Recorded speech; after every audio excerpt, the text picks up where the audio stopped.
ये जो संगठन बैठा है ना, इससे डरता है। उनके दिमाग में एक छवि बैठी हुई है कि संघ के जो लोग हैं, यदि हम संघ के लोगों के चक्कर में आगे दिखे तो हम मिट जाएंगे। उनके दिमाग में है ये बात। यदि संघ नहीं होता तो ये भारतीय समाज की कुछ दशा और होती, लेकिन संघ उठ खड़ा हुआ है। संघ ने समाज की जिम्मेदारी लेना शुरू कर दिया है, बहुत पहले से शुरू कर दिया है, और आगे आने वाले समाज में, आगे आने वाले समय में हमको बहुत बड़ी जिम्मेदारी है।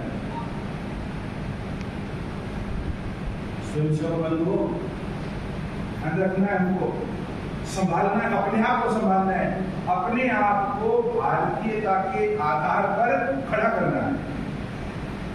जैसा भारतीय व्यक्ति होता है, जैसा एक सनातनी होता है, वैसा आपको बनना है। जो विकृति हमारे अंदर वर्तमान में आ गई है, अब वो कैसे आई है? शिक्षा के माध्यम से आई है कि मोबाइल के माध्यम से आई है, या किसी जनमानस या किसी विरोधी धड़े के माध्यम से जो हमारे समाज में विकृति आई है, उन विकृतियों को पहचानना और एक को निकालना है। यदि हम सच्चे स्वयंसेवक हैं तो समझो उनको कि दूसरा धड़ा क्या चाहता है और हम क्या चाहते हैं, उनको मिटाना है और अपने आप को खड़ा करना है। कैसा खड़ा करना है? जैसा हम विश्व गुरु थे उसी टाइम पे, जैसे हम थे वैसा बनना है। वैसा क्या बनना है? क्या था? जब हम विश्व गुरु थे तब हम क्या थे? बीच में क्या हो गया? जो हम विश्व गुरु के पद से हट गए और फिर एक सपना देखा जा रहा है,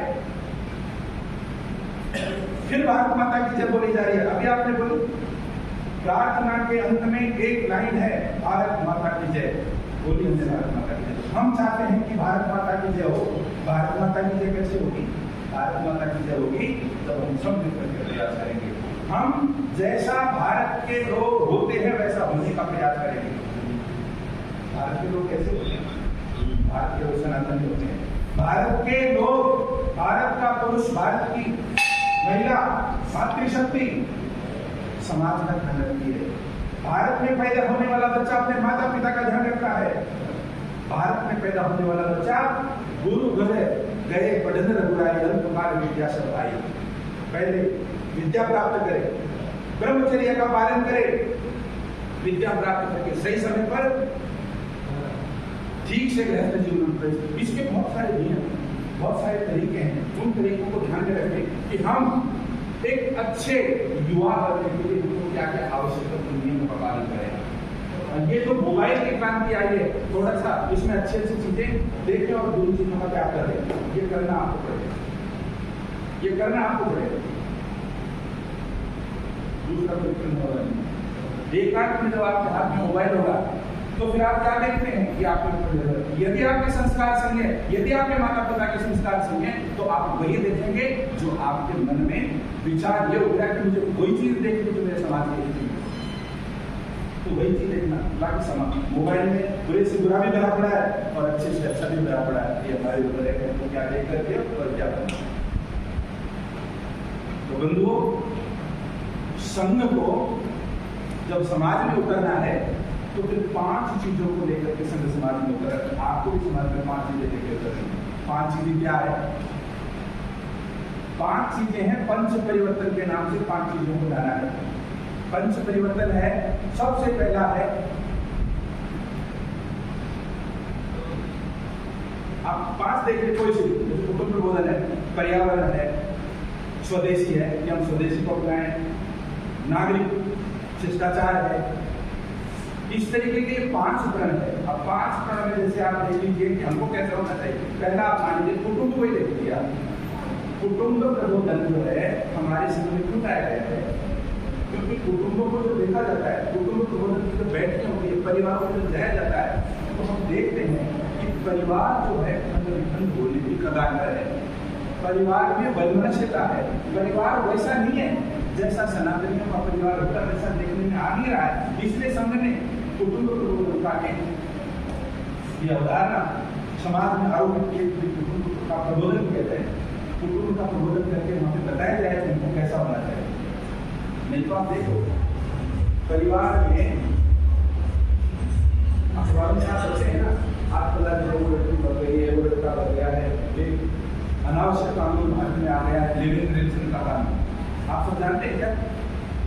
लिव इन रिलेशन का कानून भारत सरकार ने संविधान में बना करके और उसको स्थापित कर दिया है। किस किसको पता है लिव इन रिलेशन के कानून का? एक बार आकर करें। और दो आदमी को पता है, 2 शिष्यों को पता है। थोड़ा सा मैं बताता हूँ। ये लिव इन रिलेशन का आपको भी बता रहा हूँ, मैं ध्यान रखना इसका। ये बहुत बड़ा बाधक है हमारे समाज में। लिव इन रिलेशन का कानून वो कानून है जो विदेशों की जूठन है, और ऐसे विकृत मानसिकता वाले जजों ने, विकृत मानसिकता वाले कुछ लोग जो ऊपर बैठे हैं, उन्होंने इसको स्थापित करके और संविधान में बना दिया है। और ये क्या है समझा देता हूँ, समझ लेना चाहिए। इसमें है कि परिवार का कोई भी 18-19 साल का लड़का लड़की, उसको एक साथ बिना विवाह करके रहने का और उसको अधिकार दे दिया कानून। ठीक है, वो कानून जो है उन बच्चों के सपोर्ट पे खड़ा हो जाता है। ये बहुत ही वाहियात और विकृत कानून है। आप कल्पना कीजिए, आपके गांव में आपने देखा होगा, नहीं देखा होगा, लेकिन मैंने देखा है समाज में कि 18-20 साल तक जिस बच्चे या बच्ची को माता पिता पाल पोसकर बड़ा करते हैं, पाल पोसकर बड़ा करने के बाद में 4 दिन किसी लड़के से बातचीत करके वो लड़का और लड़की इस तरीके से ठोकर मार करके लड़का लड़की के साथ भाग जाता है, लड़की लड़के के साथ भाग जाती है। और वो जो माता पिता है वो देखते रह जाते हैं। बाप जो पिता है वो ये उम्मीद करता है कि मेरा बेटा मेरे कंधे के बराबर होगा तो मेरे साथ मेरा वजन उठाने के लिए तैयार होगा, मेरा जो समाज परिवार है इसका वजन बांटने के लिए तैयार हो जाएगा। लेकिन आप कल्पना करो किसी का इकलौता बेटा हो और वो इस चक्कर में पड़ करके चला जाए, क्या हालत होगी। एक परिवार की बेटी जिसके लिए माँ कल्पना करती है मेरी बेटी बड़ी हो जाएगी और बड़ी होने के बाद इसकी शादी करके मैं प्यार दुलार से पराए घर को विदा करूंगी और जाकर वहाँ पर एक अच्छे परिवार का निर्माण करेंगे। वही लड़की 4 दिन किसी लड़के के साथ मिलकर के ठोकर मार करके चली जाती है। एक उदाहरण मैंने देखा, एक लड़की जो किसी के साथ चली गई, उसको पकड़ भी लिया, पकड़ने के बाद में उसका पिता उसके चरणों में उसकी पगड़ी रख देता है, बेटी के कदमों में पगड़ी रख करके बाप का हाथ जोड़ करके प्रार्थना कर, हे बेटी, हे मेरे कुल की बेटी, तू मेरी पगड़ी की राज कर दे, मैं मेरे समाज में क्या दिखाऊंगा, तू मत जा। और बेटी ने उस पगड़ी के ठोकर मारा कि उस लड़के के साथ में खड़ी होगी। कोर्ट की बात नहीं है, कोर्ट में जब फैसला सुनाया गया था उनको प्रोटेक्शन दे दी तो पुलिस वाले पकड़ा दिए कि भैया इनका कोई कुछ नहीं करेगा, पुलिस वाले उसको संरक्षण देते हैं। उस समय बेटी की पगड़ी के ठोकर मारते थे, लड़के के साथ जाने के लिए। ये हमारे समाज में ऐसी स्थिति आ रही है। भैया आप ध्यान रखना, इस कानून का ध्यान रखना, अपने आसपास जो हो रही है उनका ध्यान रखना। कोई बहन कोई भैया ऐसा अगर नहीं कर रहा हो तो हाथ जोड़ के निवेदन करना। और एक निवेदन और करता हूँ, आप में से ऐसे युवा हैं जिनकी संतानें 18-19 साल 20 साल की हो रही हो, तो कृपया करके अपनी जो संतानें हैं उनके ऊपर अनुशासन करें। तो इस तरीके से करें, इतना भय पैदा नहीं करें उनके अंदर कि आपको बात बताना छोड़ देता हूँ। यदि आपके 18-20 साल के लड़के लड़के हैं तो मित्रवत व्यवहार करें उनसे। और मित्रवत व्यवहार ये करें कि यदि बेटा माँ को चाहिए बेटी से मित्रवत व्यवहार करे, माँ विश्वास जताए उस बेटी के अंदर कि बेटा यदि तेरे कदम कहीं रास्ते में डगमगा जाए तो बेटा मेरे को आके बताना, मैं तेरी मदद करूंगी, मैं तेरे को कोई बुरा नहीं होने दूंगी, लेकिन तेरी मदद जरूर करूंगी। ऐसा विश्वास बेटी के अंदर पैदा करे। पिता को भी चाहिए कि बेटे के अंदर ऐसा विश्वास पैदा करे कि हो सकता है जवानी है, किसी मार्ग पर कदम डगमगा जाए, बहुतों के डगमगाते हैं, आपके भी डगमगाए, तो पिता को सहज बताएं कि पिताजी मेरे साथ ऐसा हो रहा है। बहुत बड़ी त्रास भी झेलने से बेटा भी बच जाएगा, बेटी भी बच जाएगी और माता पिता भी बच जाएंगे अगर आपने मित्रवत व्यवहार किया। और आपने यदि ऐसा भय पैदा कर दिया बेटे और बेटियों के अंदर कि नहीं अगर मेरा बेटा ऐसा कर दे तो मैं काट दूँ मार दूँ, तो ना आपको बेटा बताने वाला और ना आपको बेटी बताने वाला, और आपको बहुत बड़े दुख में पड़ जाओगे आप। इसलिए मेरा निवेदन है कि कुटुंब प्रबंधन यदि करें तो बैठ करके उनको समझें, मित्रवत व्यवहार करें और ऐसा विश्वास उनके अंदर पैदा करें कि आपको विपरीत परिस्थिति में भी आपको अपनी बात बता सकें और एक सही विचार उनके जहन में आप डाल सकें। दूसरा आता है पर्यावरण संरक्षण। पर्यावरण में हम चारों तरफ देखते हैं कि हमारा वातावरण पूरी तरह दूषित हो चुका है, बीमारियां घर करती जा रही हैं।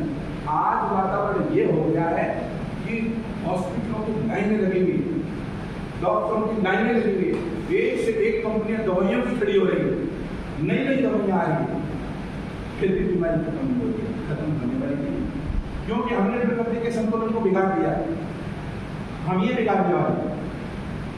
तो प्रकृति के संतुलन को बनाए रखने के लिए हमको ज्यादा से ज्यादा पेड़ पौधे लगाने चाहिए, वृक्ष लगाने चाहिए। ग्रामीण क्षेत्रों में खूब है, लेकिन शहरी क्षेत्रों में या ऐसी जगह है जैसे रेगिस्तान वगैरह है या कहीं ऐसी जगह तो हमको ज्यादा से ज्यादा पेड़ पौधे लगाने चाहिए और पर्यावरण का जो चक्र है उसको संतुलित बनाए रखना चाहिए। स्वदेशी की जब बात करते हैं तो हमको जितने भी हमारे घर में जो विदेशी आइटम है, विदेशी जो वस्तुएं हैं, उनका त्याग करना चाहिए। अगर हम विदेशी वस्तु का इस्तेमाल करते हैं, इसका मतलब है हम विदेश की मदद कर रहे हैं। होता क्या है, देखिए, यदि हम विदेश की कोई भी मान कोलगेट खरीद लिया, जो भी आपने खरीदा, वो पैसा विदेश जाता है। विदेश जाने के बाद में उस पैसे की फंडिंग भारत में ही होती है और भारत में फंडिंग करके उस पैसे से हम ही को काटा जा रहा है, हम ही को नष्ट किया जा रहा है, हम ही को बर्बाद किया जा रहा है। तो इसकी दिमाग में लाइए इस बात को कि हमको कोई भी विदेशी वस्तु का इस्तेमाल नहीं, बचिए। बहुत ही आवश्यक हो, बहुत ही जरूरी हो, मजबूरी हो जाए आपकी, तो भले ही आप जो है कोशिश करो छोड़ दें, लेकिन उसको काम में मत। और ज्यादा से ज्यादा अपने जो आसपास बनती हुई जो चीजें हैं उनका इस्तेमाल करें। अगर हमारे घर का पैसा हमारे बराबर के किसी बर्तन बनाने वाले के पास में जा रहा है, किसी कुम्हार के पास में जा रहा है, किसी नाई के पास में जा रहा है या किसी दुकानदार के पास में हमारा ही पैसा जा रहा है, तो उसके घर में खुशहाली आएगी, हमारे साथ साथ उस परिवार में भी खुशहाली आएगी। और हम विदेश की चीजें खरीद करके बाहर वाले को क्यों खुश करें? तो हमको स्वदेशी अपनाना है। नागरिक शिष्टाचार, नागरिक शिष्टाचार का मतलब है कि हम जो सरकार के द्वारा बनाए हुए नियम है, जो सरकार की बनाई हुई पद्धति है, जो सरकार का बनाया हुआ कानून है, उसका हम पालन करें। जैसे एक छोटा सा उदाहरण देता हूँ, हम कहीं सड़क पे जा रहे हैं, सड़क पे जाने का नियम है कि हमको हेलमेट पहन के जाना चाहिए, और आप बिना हेलमेट पहने दादागिरी से जा रहे हैं, बाहर भागते हुए जा रहे हैं, ना कोई साइड का पता है कि मुझे किस तरफ चलना है, किस तरफ नहीं चलना है, बिना हेलमेट से भागे जा रहे हैं, आप नागरिक शिष्टाचार का आप उसका पालन नहीं कर रहे। और भी बहुत सारे शिष्टाचार है। आपको नित्य जो दिनचर्या है हमारी, जो सनातनी की दिनचर्या, उसको अपनाना चाहिए, हमारे शिष्टाचार का पालन करना चाहिए। सुबह उठ करके अपने माता पिता की चरण स्पर्श करें। छोटे बच्चों के लिए कह रहा हूँ, बड़े हैं उनके माता पिता हैं तो निश्चित रूप से उनको भी करना चाहिए। यदि जिनके घर में माता और पिता हैं तो आप ये मानिए कि आपके ऊपर, आपके मस्तक पे भगवान का वरदस्त है। जिनके हैं माता पिता, सोच लेना किसी दिन वो माता पिता नहीं रहेंगे, और जिस दिन माता पिता का साया माथे से उठ गया ना, उस दिन अनाथ हो जाओगे। तो इसलिए जब तक हैं तब तक उनकी खूब सेवा करें। और मैं तो कहता हूँ शिष्टाचार में बुढ़ापे की उम्र में क्या माता और पिता थोड़ी सी बुढ़ापे की उम्र में उनकी बुद्धि में थोड़ी सी विक्षिप्तता आ जाती है। आप अच्छा कर रहे हो तो भी आपको बुरा कहेंगे, आपको बुरा कहेंगे, आपकी शिकायत पड़ोस में जाकर करेंगे, आपकी शिकायत माता पिता इधर करेंगे उधर करेंगे।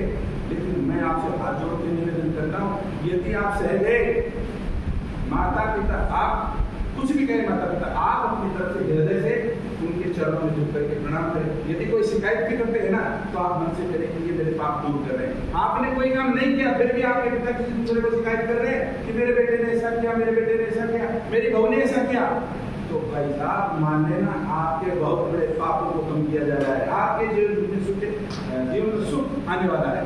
अगर ना करते हुए भी कुछ ऐसा हो रहा है, ये जरूर मान लेना। तो जब तक आप हैं आपके माता पिता, अपने आप को ध्यान कर लेना, नहीं तो किसी दिन जब जाएंगे ना और फिर आपको पता चला तो ऐसा ऐसा होता है क्या, बहुत कुछ पाओगे अंदर से। ये जो चेतना है ना अंदर, तो अपने आप को संस्कारित बनाएं, शिष्टाचार का पालन करें। आज बच्चे को, छोटे छोटे बच्चे हैं, बच्चों को होना कैसा चाहिए? आज हम भगवान महावीर विक्रम बजरंग जी के दरबार में बैठे हैं और इनके जीवन से भी आप एक प्रेरणा ले सकते हैं कि कैसे थे। जिस समय प्रकरण बताता हूँ कि लक्ष्मण जी को शक्ति लगी थी, आपको सबको पता है। और लक्ष्मण जी को शक्ति लगने के बाद में मूर्छा हो जाती है उनको, और मृत्यु को कष्ट उनको झेलना पड़ रहा है। सब ये मानते हैं जो है लक्ष्मण जी को शक्ति लग गई। तो हनुमान जी को बूटी लाने के लिए भेजा जाता है। बूटी लाने के लिए जब जाते हैं तो आकाश मार्ग से जाते हैं, और आकाश मार्ग से जाते समय सूर्य भगवान की और हनुमान जी की मुलाकात होती है, क्योंकि आकाश में है, दोनों की मुलाकात होती है। अब दोनों की मुलाकात होती है तो प्रण ये था कि भाई ये जो लक्ष्मण जी की शक्ति लगती है, ये अगर सूर्योदय से पहले अगर जड़ी बूटी आ जाती है तो इनके प्राण बच जाएंगे, अन्यथा प्राण बचना मुश्किल है। तो हनुमान जी और सूर्य की बात हो रही है। क्या कह रहे हैं हनुमान जी सूर्य को? सुनना चाहते हैं। हे सूरज इतना याद रहे, संकट एक सूर्य वंश पर है।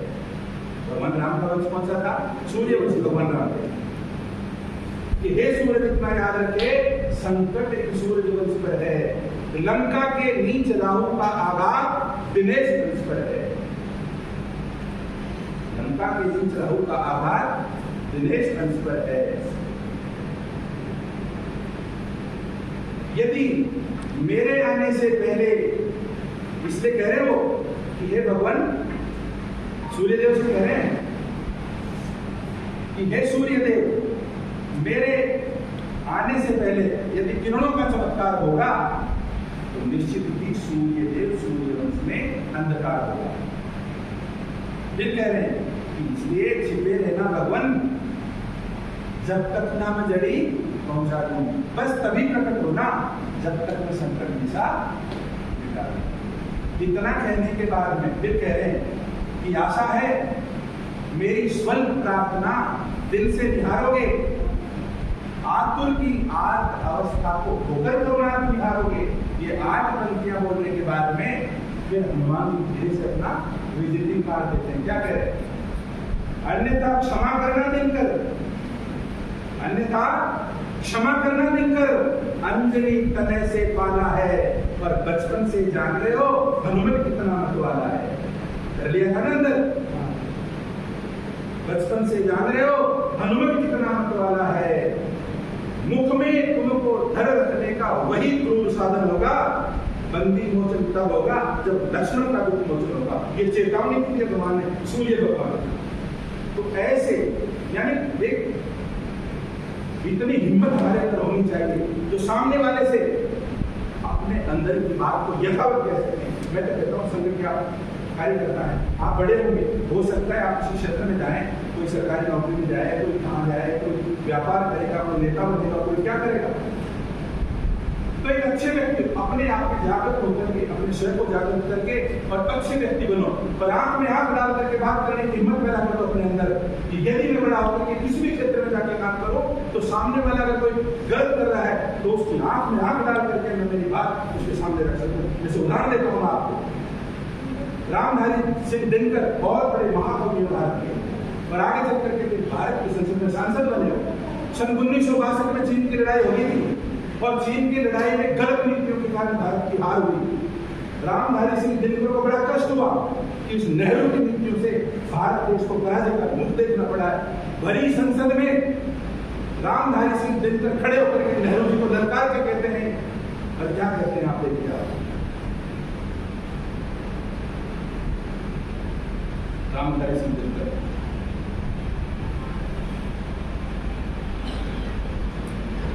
वो कहते हैं, उनको उनकी नीतियों पर 4 पंक्तियां थी कि लौटा दे अरुण भील, कहते शंकर से आज करे वो प्रेम मित्र एक बार, सारे भारत में गूंज उठे हर हर बम बम का मौचार, दे लड़ाई तू जाग उठे सारे भारत में हो। ऐसा करके 4-5 पंक्तियां थी। नेहरू जी ने जब ये 4-5 पंक्तियां सुनी तो उसका अंदर का स्व जागृत हुआ और नेहरू जी ने अपनी नीतियों को बदल करके और फिर दोबारा से जो है देश में शासन करना शुरू किया। तो उनकी आंख में आंख डाल करके कहने का साहस रामधारी सिंह दिनकर के अंदर था, क्योंकि उनके पास में वो ताकत उनका स्वजागर था। आपके अपना स्वजागर, आप किसी भी क्षेत्र में जाए, आपके साथ में गलत होने की खूब चांसेस है। आपके साथ में कोई भी गलत कर सकता है, कोई भी दबा सकता है, कोई भी आपके साथ में आपको रोक सकता है, आपका फायदा उठा सकता है। इन चीजों का आप ध्यान रखें और संघ की शाखाओं में नित्य जाए, नित्य अपने आप को नए तरीके से तैयार करें और राष्ट्र के लिए एक अच्छे पुरोधा बने। ये समाज आपको अक्सर नजरों से देख रहा है।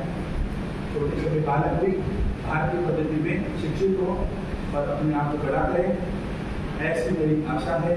मेरे 4 शब्दों के साथ मैं अपनी वाणी को विराम देता हूँ।